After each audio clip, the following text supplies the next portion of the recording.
Yesterday, I got a chance to work with a student and saw probably one of the biggest changes I've ever seen in a lesson. His strike instantly improved and he went from a big left-right fade to pretty straight, if not little draw shots. And he was struggling because he was not understanding this one key concept. Once we understood that, we completely changed his game. A little bit later in this video also, I'm going to share with you one of the most incredible golf swings you've ever seen from potentially the next big star in the world of golf. So what is this key concept that the student yesterday was not quite grasping? Well, you can see I've got some golf balls set out here. This is the golf ball that I'm hitting. Now the path of the club, which is the direction the club is traveling in, is never a constant. It's never moving in straight lines. So let's say when I make contact with this golf ball, my club path was pretty straight at my target. Well, watch as I move the club around as it would do in a golf swing. The path of the club is always changing.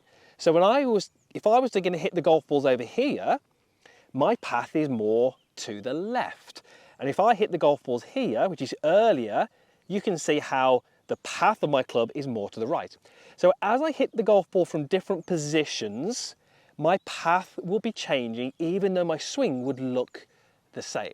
Now that's really, really important to understand because when we looked at his golf swing, it revealed one huge flaw that he was making. He had been told in the past that he had to keep his head behind the golf ball. Now we're going to come later to the golf swing that I mentioned, and that's going to kind of highlight some things, but why was this causing him an issue? Well, when he took his setup, I've got an 8-iron, we actually had him hitting 7-iron. His setup was great. His ball position was exactly where it needed to be, just forward of centre. His body looked in great position. He had a little bit of weight forward, his hands were slightly forward. I looked at his setup and it was perfect.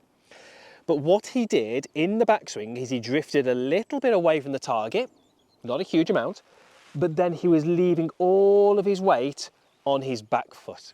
So when he got back to impact, his hips and his head were back behind where they were at setup because he'd been told he had to keep his head behind the golf ball. Now, what that does is it changes ball position. Not statically, the ball was still in the same place, but think about it relative to you, the golfer. You take a setup around the golf ball, and this golf ball is, let's say, for argument's sake, right in the middle of me. Now, what we've just said is that's going to create a certain path in my golf club. But if at contact, I'm over here, relative to me, that golf ball is far further forward in my stance. And what we've just said is when we hit the ball further forward, the golf club is traveling more to the left. So he was cutting across the golf ball from out to in because he was so far behind the golf ball. And because he was so far behind the golf ball, he was always hitting it heavy, and he was actually catching a couple right at the hosel of the golf club, kind of shanking it over to the right. So he was hitting big left to right, fat shots and shanks, all because he was trying to keep his head behind the golf ball. As soon as we changed that, as soon as we changed his concept, he suddenly started to completely change his strike. So I'm going to share with you the two drills that we did with him that can really help any golfer, because these are just working on, you know, good fundamentals and impact. Not so much fixing any particular fault, but just good fundamentals. The first thing I wanted to do with the student is get him to hit some shots with his weight on his lead leg, because all the shots he'd hit so far, the weight was on his trail leg. I wanted to change that. So here's the first little exercise we did. I got him to take a setup and then all his weight on this lead leg. Now, when I did that with him, look at where the ball is relative to me now. It's behind me. So in that swing, I'm going to be hitting the golf ball much earlier. And because I'm hitting it earlier, I know that's going to change my path. So the first little exercise we had him do was in this position. You notice on my back foot here, he's there for a tiny bit of balance, but nothing really else. And I very simply asked him to make a little half backswing, keep the weight on the front leg, and then let the arms swing past the body. I'll explain in a moment why I wanted to have this feeling, but it was a case of keeping the weight on the lead side and letting the arms swing past the body. And as soon as we did this, as soon as we got him to make some swings like that, what we saw straight away is his club path changed. That one there you can see just over 2 degrees out to the right. He started off 5 or 6 degrees out to in. That drill on its own completely changed his path. And all we really did was we just wanted to hit that ball earlier in the arc. The ball was now back behind his body as opposed to being out in front of his body. Now, the reason I want him to have the sensation of letting the arms swing past the body is because in his previous golf swing, from the top, he had used a lot of his body and he used his arms far too late. And that made the problem even worse. So I wanted him to have the weight forward, be in front of the golf ball, and then have the idea that the arms were swinging. So now let's have a look at, before we run through this second drill, that golf swing that I mentioned at the start. This is Michael Lasasso. He recently won the NCAA Championships, which is the college golf championships in the US. He won it. Now that doesn't guarantee he's going to be the next future star, but there's a very, very good chance he's going to go on to some great things. He has got an incredible golf swing, generates huge amounts of speed and power. But I want to pull out the face on view.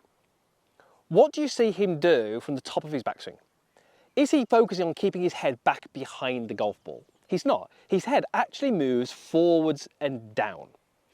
Now this is specific to irons, but think about what we've said.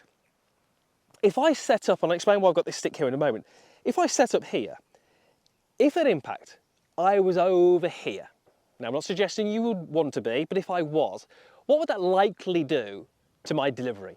It would likely make my club path more out to the right, because I'm hitting the ball earlier relative to me. That would help with draw shots.